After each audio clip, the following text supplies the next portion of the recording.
Ну как? Привет! От Михаила Ивановича. Спасибо. Ну что? Все будете в порядке, даже лучше. К жене приедете, как огурчик. Без гипсу, без пыли, без шуму. Михаил Иванович разрешил снять гипс сегодня. Поймали? Поймали! А что? Лопух!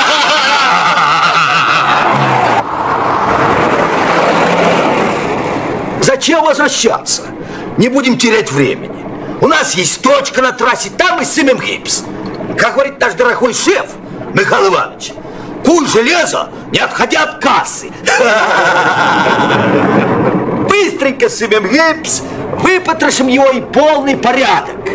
Товарищ старший лейтенант, только прошу вас все ценности принять по описи. Ну какой разговор? По всей форме. Опись, протокол, сдал, принял, отпечатки пальцев.